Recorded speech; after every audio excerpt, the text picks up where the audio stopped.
for an actor, the biggest right or the biggest asset that they have is their image. Yeah. And with AI coming in, things might get messier, things might get confusing, and the agreements will get even more complicated. Like in the case of Paul Walker, Yeah. the person deceases. So how do you continue that character? How do you use their image rights? Only I as a person can have this idea. Nobody can have this idea, but there might be thousands of people with a similar idea, with the same idea. And then tomorrow, before you execute something, you see something already on YouTube. Just read this judgment once for R.T. Anand versus Deluxe film. Uri was based on the Pulwama attack. The movie Fighter was also based on the Uri attack, but they differed in the way they executed it. One was based on the land attack, that the land strike that we had. The other was on the aerial strike that we had. So it depends on how you're executing. There's some things that filmmakers know while signing things with distributors or producers. Based on personal experience as well, NDAs do not work as people want them to do. The only change that we might see is the use of AI in either creating characters or portraying an existing character. What do you think is going to be future of filmmaking when it comes to 2030, 2035? How do you think the world is going to evolve?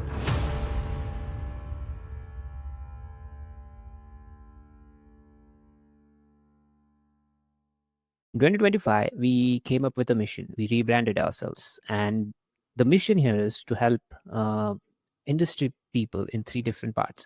First is to bring you the stories of people who are really rocking in the world of streaming, how they did it.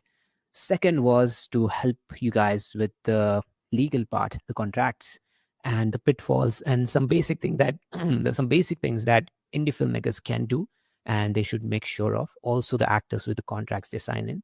And third part was to help them with the film finance. So today with me is an interesting guest. He is from Laos. He is a legal advisor. He is foreign legal advisor, and he's an expert in IP, which is intellectual properties, and entertainment and sports department. He's also into corporate law and corporate governance. Basically with the risk management, helping actors, helping filmmakers with the part where they really struggle, which is film contracts. Making sure that the property that you create, the intellectual property, is secured. So before I talk more on it, welcome to the show, Ishaan. Thank you, AJ. Thanks for having me. It's really nice to be here. I'm really excited to have your story on the show and how you created lobbies and lobbies. Okay, so it's Right. the startup that he has. It's LAWBEES, and I'm excited about how you got into this and the awareness and the information that you're putting out as form of case studies with the help of lobbies. So that's really good to know. With lobbies, how that got started. Okay. I'm not sure if you have seen the series. It's called Ballers. It stars Dwayne Johnson. It's a HBO production. So that focus on the afterlife of athletes. And one of the characters is called Joe Crutel, and he had a law background in the series. And Dwayne Johnson says to one of his clients that I manage your operations, and he manages the law. So I got to know about sports law. I studied a lot about sports law, and I was an IP honor student in my law school. So I started studying about IP in sports, and that is how I came across IP in entertainment law. Then, because of my interest in this area, I wanted to look for internships. I wanted to make a mark in this industry. I wanted to enter into this industry. But as you must be well aware, sports and entertainment industry in India, they're highly regulated. They're highly closed doors. And the initial advice that I got was that make your brand get known to people, start something of your own, come into limelight, and then people will approach you, people will give you opportunities. That is how Lobby started. I wanted to do something of my own. So I got together with two of my batchmates. We started Lobbies as a blog. We focused solely on sports and entertainment law. We got a couple of opportunities to diversify it to general law, everything, but we wanted to focus on this two areas so that we make a name in this niche. And so far, it's been a good journey. It's been an interesting journey. We started back in 2021.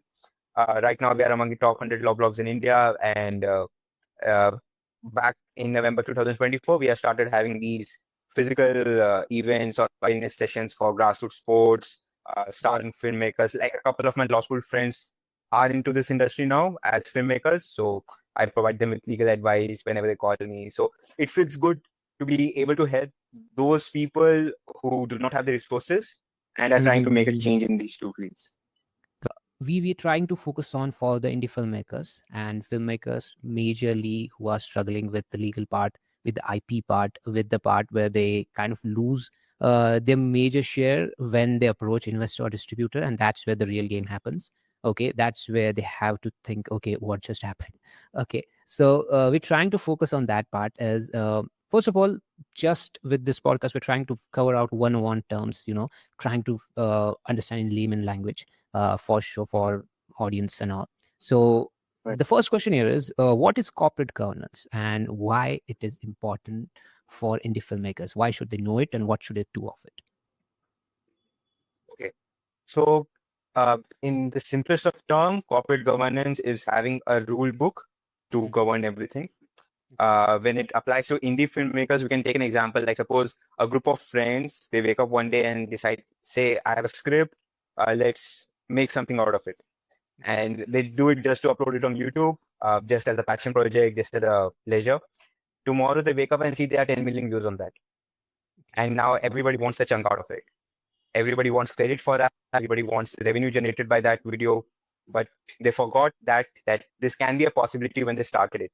So corporate governance is a rule book which sets out how things need to be managed, how disputes need to be managed, how revenue has to be shared, anything and everything that ensure that there's a smooth use of the asset that you have created, or smooth flow of smooth resolution of any dispute that might arise, any confusion that may arise. So it's just for example, if you go tomorrow for a person who's playing cricket for the first time, he needs to know the rules. Yeah. What happens if I run? What happens if I get out? So corporate governance can be looked at the same way. It's a rule book helping to give answers to any situation that may arise. Got it, got it. It's a part where you go in solo and you go in raw with the making and all, and suddenly if that booms up, if that's 99.1% of chance that Mhm. it goes to 10 million views, it goes to some part where people become greedy of their work, and Right. they might call for like, hey, I want part of this and I need this particular chunk. I need to get the credit, and it's a game of credits when it comes to this industry. Got It's it. it's a whole thing of credits. So, what are the common mistakes filmmakers, indie filmmakers make with compliance, and some mistakes that these common mistakes that led them to have a huge impact over the time on the same project that they ignored and now they are facing on?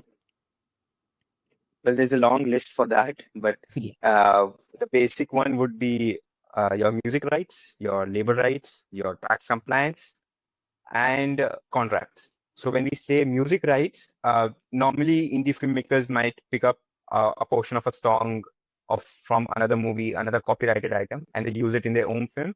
It might be a 10-second part, it might be a 20-second part, but if they don't get the appropriate rights for that, or if they don't give credit to the original owner of that song, they might fall into issues.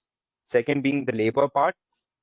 Normally, indie rights they come from a very well knit community, so they like working together, and there might not be any set agreements or employment rights in play. But again, it belongs to that 0.1% when the thing becomes big. Everybody wants a share of that, and then that is where the issues come into part. A person can come up and say that I was a part of the filming crew, and my employment rights were violated, my labor rights were violated, I was not paid properly, or the working hours were not good. So at the end of the day, indie filmmakers need to understand that even their friends or even their collaborators, their well-wishers who are working on a project, at the end of the day, they'll be considered as employees, they might be considered as laborers, and they have to comply with the appropriate regulations. Then comes the tax part. Again, tax comes only into play when there's revenue generation. So normally people see more at the number of views or the accolades a work is generating, but they forget the revenue part of it and the compliance that has to be done on the revenue generated. And the last would be the contracts. Normally we say, okay, you are my brother, I'll do it for you. You are my friend, I'll do it for you. No issues. A similar scenario comes up with vendors as well. So Got it. contract needs to be your weapon. It has to be your shield and weapon at the same time to protect you and to make sure that you are well empowered for your rights in everything that you're doing for your film. It might be you might be requesting a tent house to put up a tent there for a scene, or a food vendor to cook lunch for your crew, but everything has to be recorded on a paper in case any of your rights or any disruption happens. Again, like you raised the issue of AI and the booming of AI, and with Mhm. AI, one of the biggest issues, the privacy issues. And normally, at the stage of an indie filmmaker, we have a lot of behind the scene recordings, which filmmakers might use at a later stage if the movie becomes big, and that is where privacy issue might come into play. If a character says that I was not aware that I was being recorded, my consent wasn't taken for this recording, Mhm. and it is made public. So that is another issue that people need to be careful about. So, but when you say consent and when you said he was not aware, you mean that's something that he, because behind the scenes are mostly about how they shot it. Is that what you're talking about, or is there something gets revealed? Because I just want to be very Yeah, clear on. yeah. Like, go on, So go that's a on. very yeah. So that's a very tricky part to walk on. So sometimes it's a candid moment that you're trying to capture without the other person consent. But Mhm. at times, like it can be a private communication that a person is having. It can be a one-to-one interaction that a person is having with another person. Like you must have seen the case of Dhanush versus Nayandara that happened on the Netflix, the recent Okay, yeah, Netflix yeah. documentary. I was not that much aware of it, but yeah, go on. Yeah, so that involved a behind the scene recording that Nayantara used in her documentary that was from a Got it. movie where Dhanush was working. So Got it it. interplays a lot with privacy. Uh, See, privacy again, it's a subjective topic. People might Right. consider a thing to be infringing their privacy, and a major thing might not be considered as an infringement. So it's very subjective, and it's a very tricky part to work on. So it's always Got good to have those documentation in place, getting all the consent that the character or the player or the actor consents uh, to be recorded, and then you can include those catch-all wording. It can be a behind the scene, which can be used at the promotion stage of the movie, something like that. Got it, got it. And the part where he talked on the behind the scene part, where there was one example that got mentioned where it's an NDA that is signed, and you can't reveal much about the project until and unless it is completely out there and it's up for marketing and promotional. But till then, you Right. cannot talk about the project, cannot leak the visuals. So it's something that's an IP that gets into IP part. So that's where you have to Correct. be Yes. very sure of what is happening, and you should make sure that nothing gets leaked out. So I guess that's where Mhm. that's one of the example that you mentioned, like okay, that Nayantara Right. and Dhanush case was more about, hey, he didn't want to reveal anything happening of the project. That was something that Correct. Yes. legally signed up, and okay, so that got revealed and on Netflix, and it is a huge thing about Nayantara.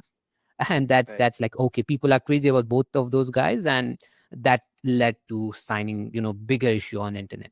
I came across Right. yeah, I came across it on Twitter, and that's the only thing I knew, but I knew like okay, that footage got leaked. That's it. Right. Okay, that's a good light on the part of how you should make sure that you sign something and that doesn't get you into trouble. Okay. So when we talk on a filmmaker who has a film ready, okay, and he's just done all the work, and now he's looking to approach to investors and distributors, he's completed the whole product, he's got the pitch ready, and now he's looking to approach for it. Before doing that, what are some IP protections that he need to secure in order that he Right. is safe with the project? So the biggest copyright, the biggest two copyright, sorry, the biggest two IP assets that a filmmaker will have is copyright over his asset that he has created, the script, the songs, and trademark over the asset's name. It can be the name of the movie, it can be the name of the characters. Normally, it's not the name of the characters, usually the name of the movies. Especially if you see a future where you can merchandise your movie's name into products. Like if you would have seen in the case of Skyforce, during the promotion stage, we saw the actors wearing those T-shirts with Skyforce branding, and now that's gone out into market. Same with Harry Potter, same with Bahubali. So if you see that there's a potential of merchandising your movie's name or certain aspects of that, so get your trademark registered, protect your name. Right. So like they're quite interesting movies. It can be Mirzapur. Nobody would have thought a series called Mirzapur becoming a big hype. Sure. So Yeah.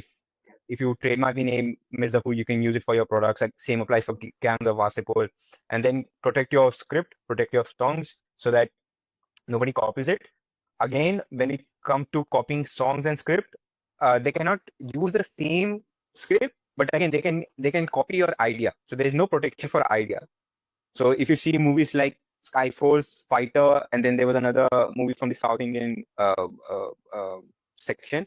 M- Both of all three of them had the same plot: Pakistan attacking India, India then retaliating Yeah, and yeah, using use of air force. So the idea is the same. It's how you execute it. So your script can be protected, but not your idea. got it. It's And the movie of there are big landmark judgment. There's the RG yeah. Anniversary Deluxe film, which I really suggest all indie filmmakers to go and read, because normally we feel that only I as a person can have this idea, nobody can have this idea, but there might be thousands of people with a similar idea, with the same idea, and then Yeah, tomorrow, before you execute something, you see something already on YouTube. So it's got it. better if you go just read this judgment once. It's called RG Anand versus Deluxe Films. Go through it so you'll understand that your ideas are not protected, but how you are executing your idea that can be protected. Okay, it's the same thing that happened with Alia Bhatt's movie Jigara, I guess, a couple of months back. That Yes, I heard about this. Yeah, yeah, it was by some T series movie that got Yes. released for first, and then it was the same thing, Mhm. and that was a huge thing for like 1 or 2 weeks. Jigra didn't do well in Right. theaters, but Yeah. that was like they copied it. But it's the same thing, you know. The stories are like every Hollywood movies. Like you check the whole 10 years, you will find the graph, the dialogues, things are repeating. You know the how the movie is going to Right. turn out. Yes. How, Yeah. but this topic that you well, like this is really important topic, you know. The ideas can be same Mhm. if it is based on some event, you know, if it's based on something. So how, like you mentioned this book that you should read that book, but tell me, how can someone protect, like if we have this idea, like, you know, a couple of years back same films were getting released, and even people have seen it first thing, that they that whole thing as like that idea is sold. Now people are not going to watch again. That's a huge thing. Mhm. How can someone, you know, is there any process to make sure that, hey, these films are arriving and both the parties know about it, and then it's a part like how we should deal with it? Is there something like that? Uh, Unfortunately, under Indian laws, there's no specific way to protect your idea. But again, if you can express your idea dot to dot in a way of a script, if you can execute every part of it in a practical manner, and then register it as a copyright asset, then that is somewhere that you can get some protection. Again, with the risk that a similar idea might get inspired by your work, might get inspired by your script. For example, again, using the same example, so Uri was based on the Pulwama attack. Again, the movie the movie Fighter was also based on the Uri attack, Yeah, yeah. but they differed in the way they executed it. Okay. One was based on the land attack that the land strike that we had. The other was on the area strike that we had. So it depends on how you're executing it. Your idea or the basic plots of your movie can be the same, but it depends on how you are trying to express your idea on the screen. Got it, got it, got it. And I guess the part that you mentioned, like, hey, the presentation is the game here, because Yep. even the scripts and the situations are same. You can get the movie done when you change the scenarios and situation and how you are presenting the whole thing in front of audience in the way that you're Right. outlining the whole story. The real issue occurs when everything is same and the characters, the name of the characters are different, and the relation Right. with the character is different, and that leads to having bigger issues.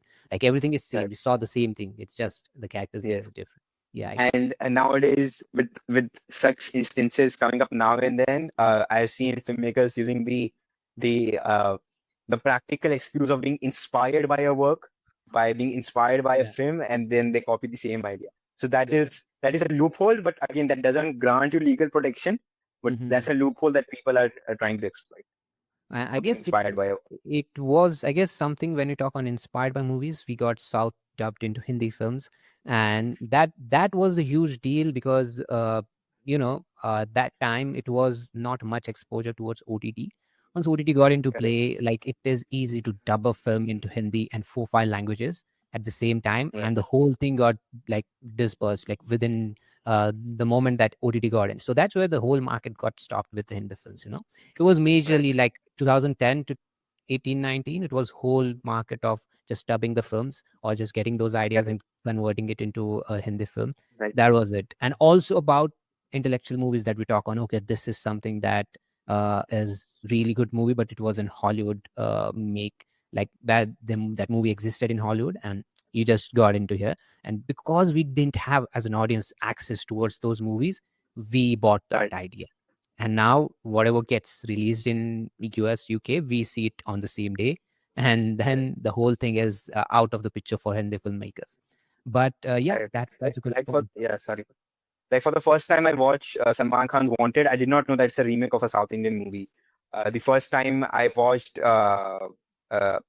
Soldier Never on a Holiday, and did not know it's a remake of a South Indian movie.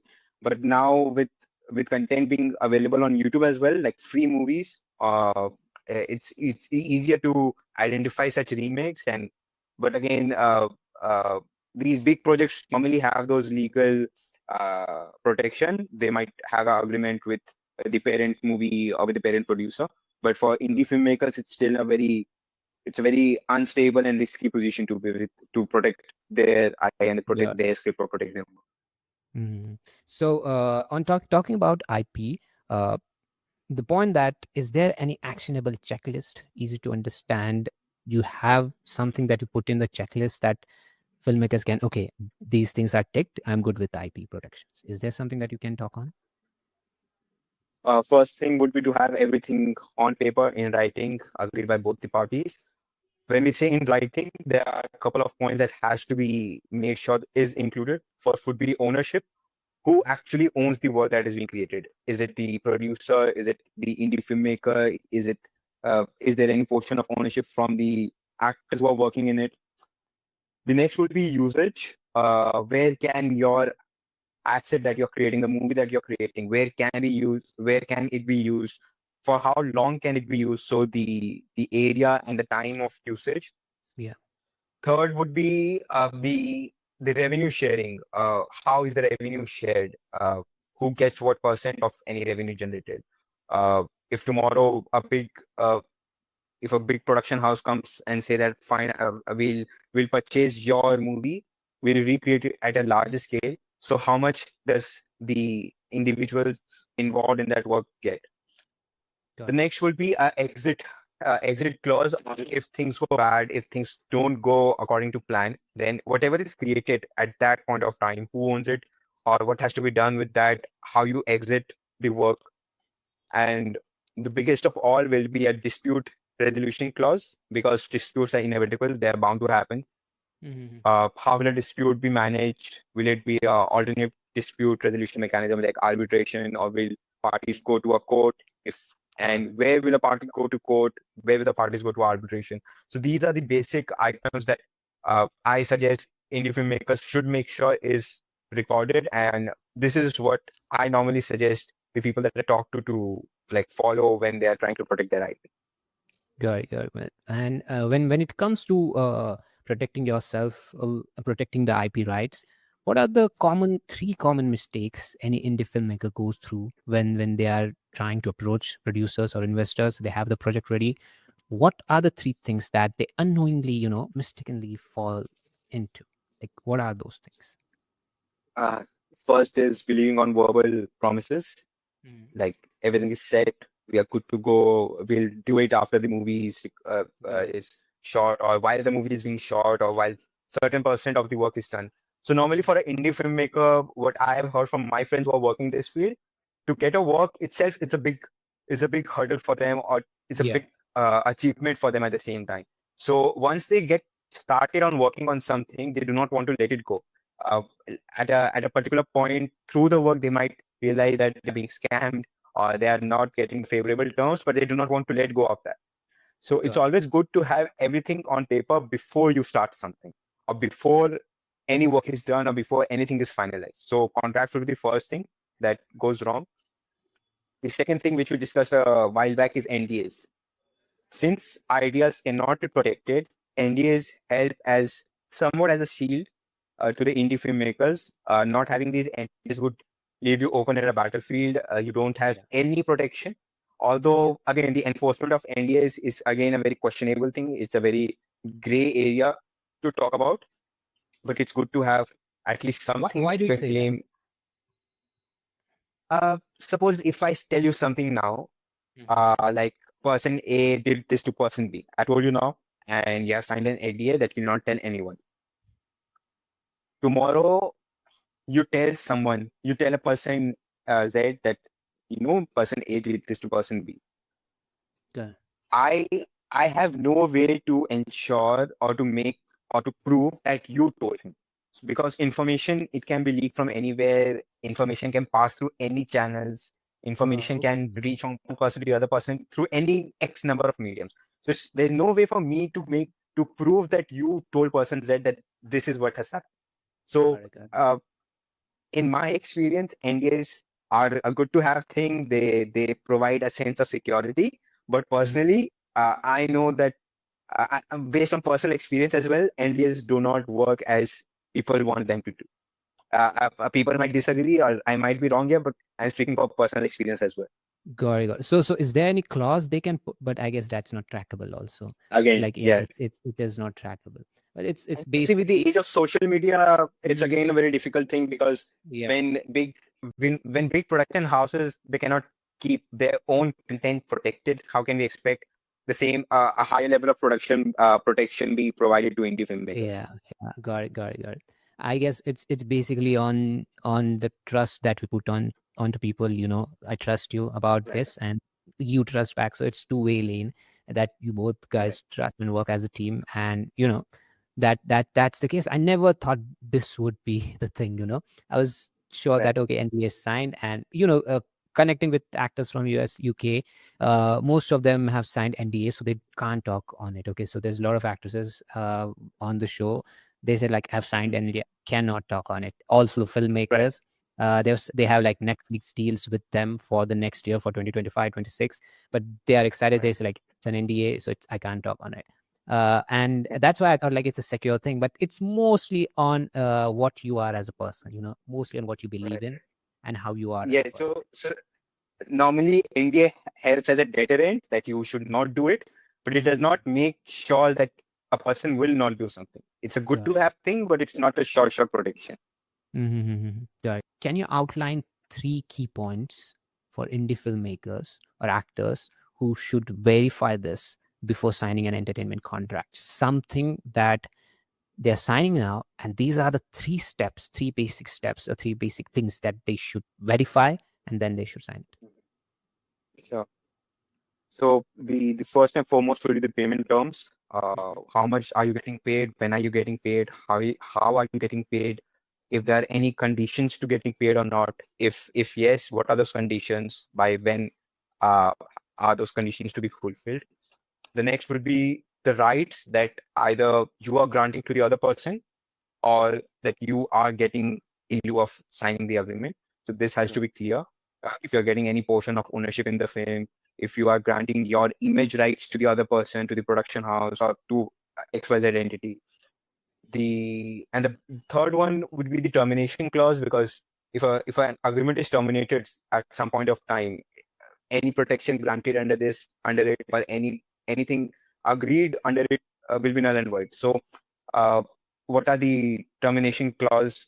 What are the conditions under which the agreement can be terminated? And if an agreement is being terminated, what are the specific clauses under the under that agreement that survive the termination? So normally, if you see an entertainment clause, it might have those confidentiality obligation to continue, the payment terms to continue, the royalty terms to continue. So these are the basic or the most important things that you should go through, you should understand, you should get reviewed before you sign the agreement.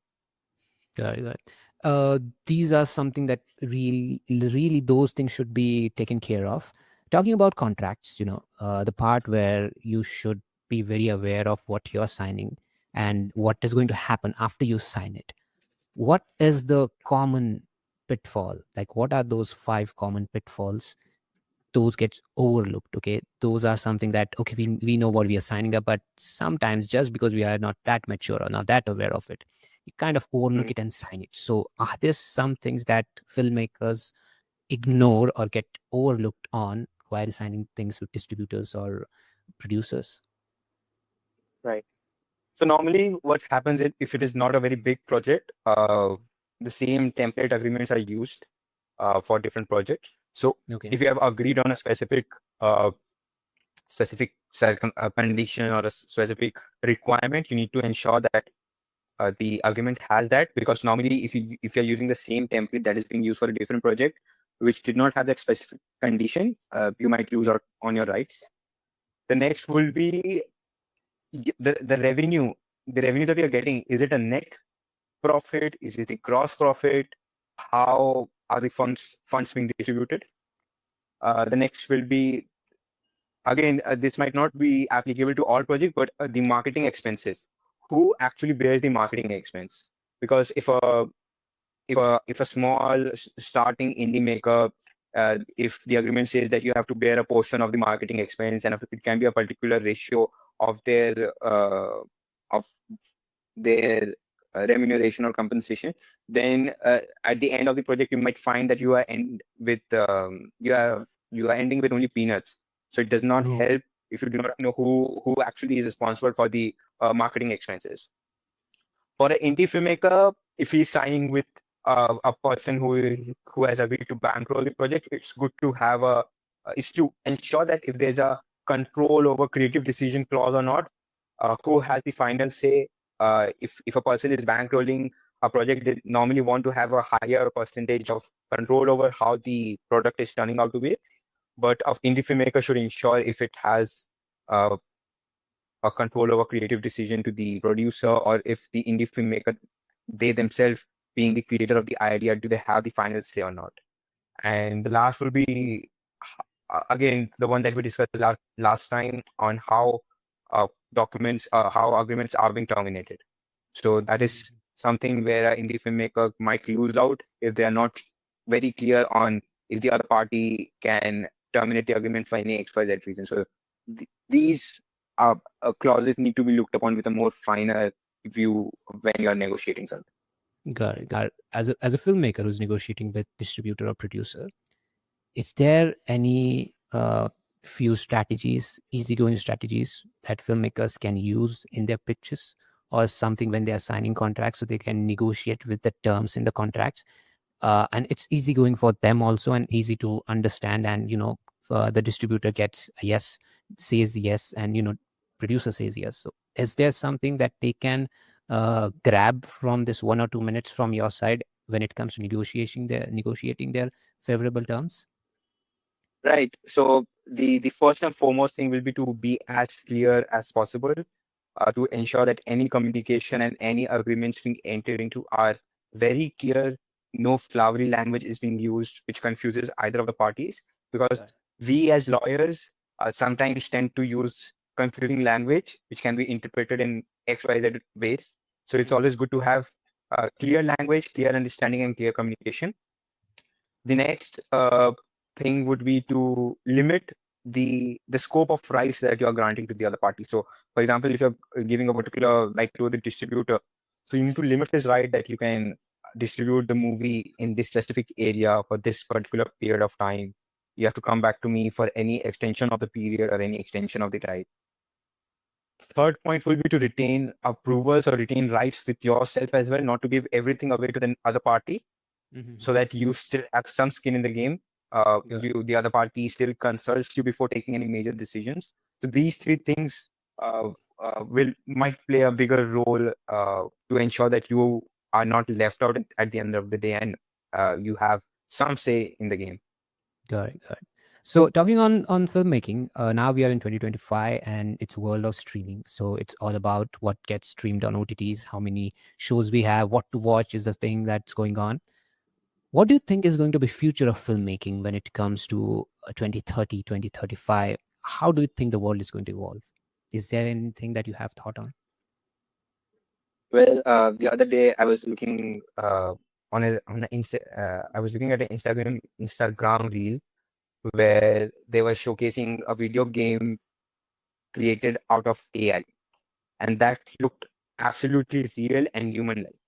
So, not sure about where we will be at 2030, but I'm sure that the use of AI will increase a lot, and that is where indie filmmakers and the actors, they will have to be very cautious and very careful about their rights, because for an actor, the biggest right or the biggest asset that they have is their image. Yeah. And with AI coming in and with AI being able to what it's called deep fake, uh, things might get messier, things might get confusing, and the agreements will get even more complicated. So I think by 2030 we will have more interplay of AI. We already have a lot of VFX effects Sure. going on now. So I think the only change that we might see is the use of AI in either creating characters or uh, Yeah. portraying an existing character. Hmm. Especially if a character decides to leave due to creative differences or due to remuneration differences, or uh, like in the case of Paul Walker, Yeah. Yeah. if the Yeah. person deceases, so Yes. Okay. how do you continue that character? How do you use their image, right? So Got it. it will be an interesting place to be in. I'm like, I was on different part till you mentioned Paul Walker. I was having different questions, but as the part that there's a part that character may die, and that series is 10-year series. That may be something like Fast and Furious, and Paul Walker, some character of that caliber dies in the series. Do you think there will be an agreement signed in the insurance part, where if you or something kind of this situation like this occurs, where the character decides to leave or character past, like the guy who's playing the character is no more, they can use their whole body parts and train it on AI, and they can have those things done? Do you think that will come into play? I think that will be the case. I'm not sure if you have seen Two and a Half Men. It's a comedy series, and Charlie Sheen, a Charlie well-known Sheen. actor. Yeah. Charlie Sheen, yes. So he had a dispute with the creators, and they had to like kill off his character initially, and then at the last two episodes, they used a character that sounded like him, looked like him, walked like him. So I think at the start of the series, at the start of a franchise, the agreements will have these clauses that in case of your death, we might still have rights to your name, image, and likeness, ensuring that either the person's estate or the family get remuneration, uh, or a royalty out of the work created.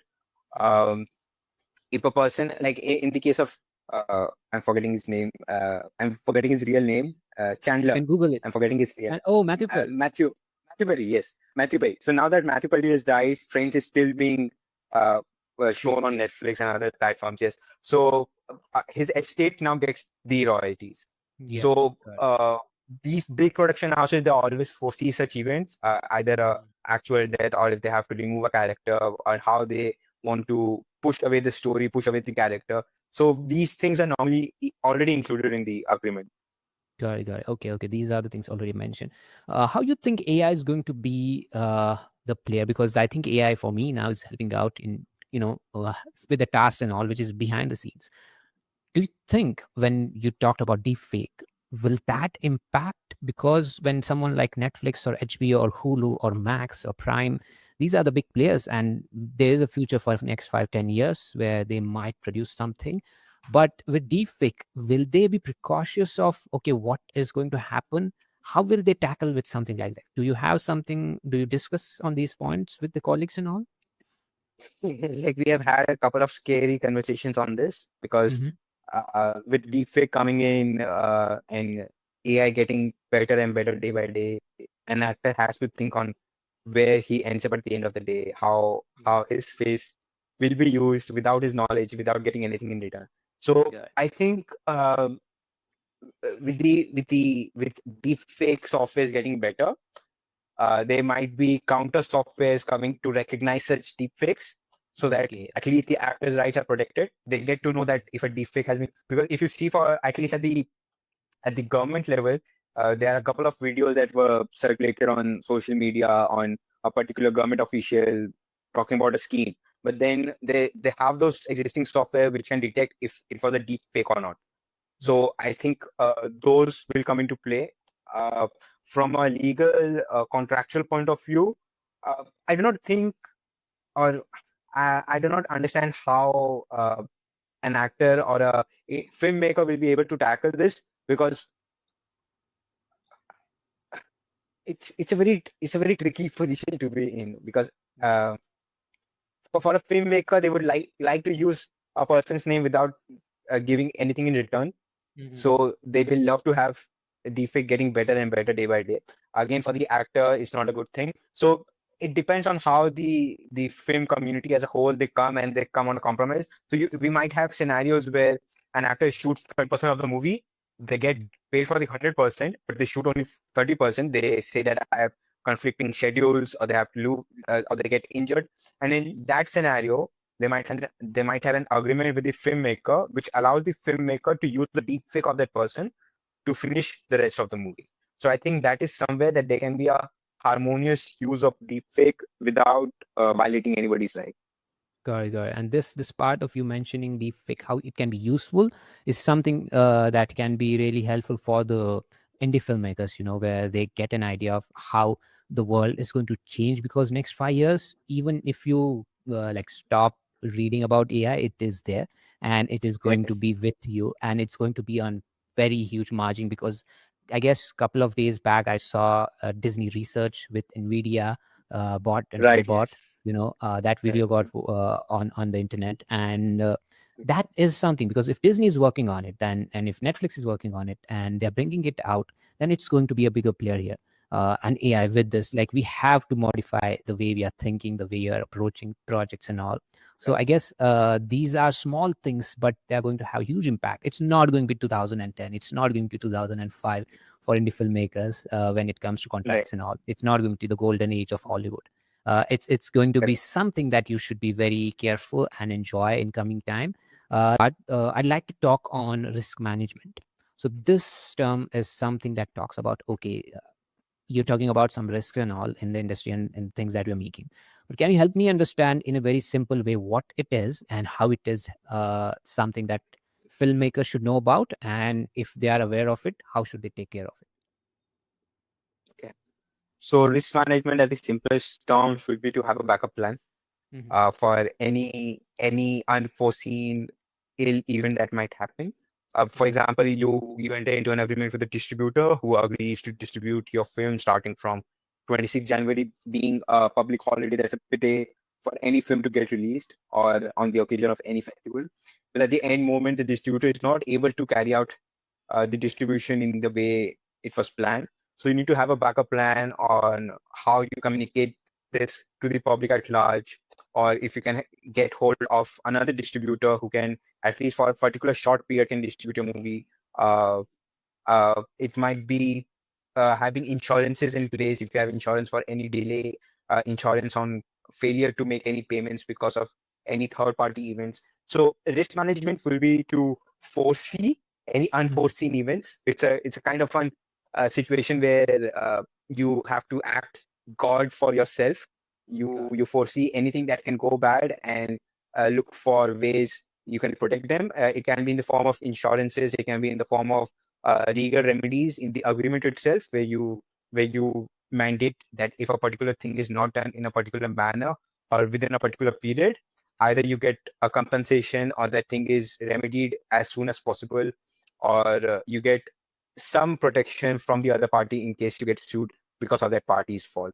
So I think it's a mandatory thing that every filmmaker should ensure that they have as a backup plan, to ensure that at the end of the day they are not getting uh, bullied, or they're not getting something. They're not at risk because of some other party's fault. Mhm. Okay. Tell me more about how is lobbies helping filmmakers, entertainment producers, actors in a way the resource that you're providing. Right. So I've been reaching out to people on LinkedIn who have marked themselves as budding filmmakers who are fresh to this industry.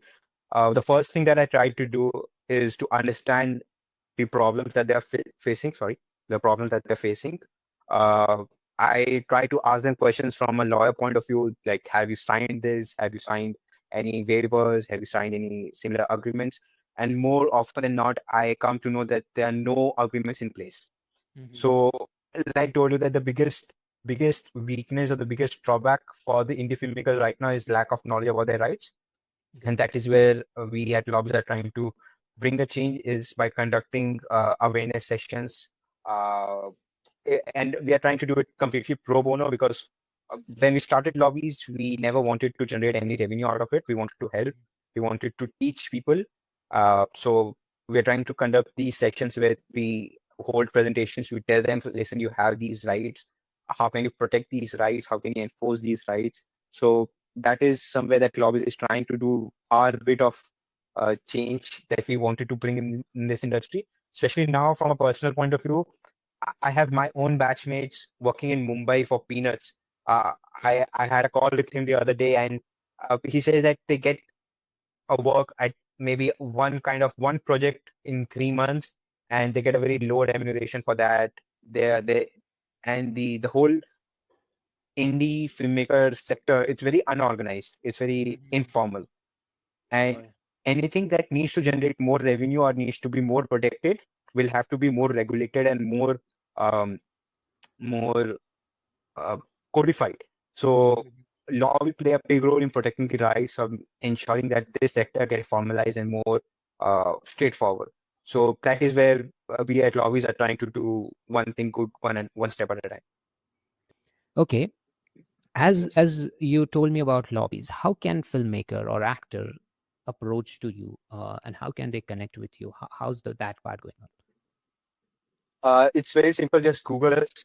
It will be on the first search result. Just search Lobbies, LAWBWES. We have our phone numbers on our website. You can reach us on LinkedIn. You can reach me out on LinkedIn. I am very responsive. We are on the lookout of people who we can help, whom we can educate from a legal point of view. So the easiest way would be to contact us on LinkedIn. We are super active on LinkedIn. Feel free to call us. All our phone numbers are public. So that's the easiest way to reach us right now. Got it, got it. And what are your future plans with lobbies? What are you looking forward in coming 3-4 years? For the next couple of years, at least we are trying to hold these sessions, at least to make people aware of their awareness both in entertainment and sport industry. Going forward, we might convert this into an advisory firm, Okay. focusing again only on grassroots level, because at the top level, people are already getting quality information, quality resources, because they have enough resources to get those things. But we still want to focus on the grassroots level so that the foundation for both the sports industry and the entertainment industry is strong. People don't get exploited at any stage during their career, because like we have been discussing again and again, the first thing that they want to do is showcase their work Work, and yeah. do not worry about their rights or their protection. But that should not be the scenario. Things should go simultaneously. Like their rights should be protected while they are able to showcase their talent, and that is something that we would like to achieve in the next few years.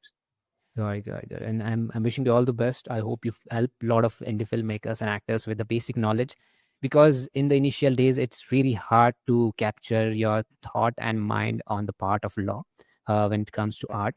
It's really something that goes out of the head for an actor to talk on more on law. But if you guys are really helping out with case studies and all, how it is important, what are the terms you should focus on, and with coming time, it's going to be something that law is going to matter a lot, because AI comes into action and your own identity is in trouble. Because as an actor and as someone who's creating something, it can be duplicated or it can be copied, and if you haven't protected it, it can be something that someone owns it without you knowing it, and that's there now. Correct, correct. So and this is going to happen in coming years, so that is something that you should be very aware, as an actor, as a filmmaker, as an indie filmmaker, as someone who's looking to start out in the industry. uh, your body, your image may get copied and may you get Correct. used, and you are not in control of how to protect yourself, because you don't have even money to make a case on it. So that, and even if you have money, like you thought, like, okay, why waste on it? Maybe that's a mindset in early phase of artist. So that is it. Thank you, Mr. Ishan. Thank you for being on the show. Thank you for sharing all this insightful things on the industry, and I'm really grateful that you had. Thank you, Ajit. Thank you for having me. It was really a great experience to be here. Thank you. Okay, okay, okay. To everyone, this was legal advisor Ishan Michael, is foreign legal advisor from Laos with us. And yeah, I guess I hope this helped you out. This is something that we're trying to put out as an initiative to help you out in the law field, in the legal part of this business, in the financial part of this business. So this is an honest effort to bring someone who is really knowledgeable on the podcast and help you out with the basic terms in the layman language. Okay, this is me, Ajay Tambe, the host and producer of the Stream Panther podcast, and now I'm signing off.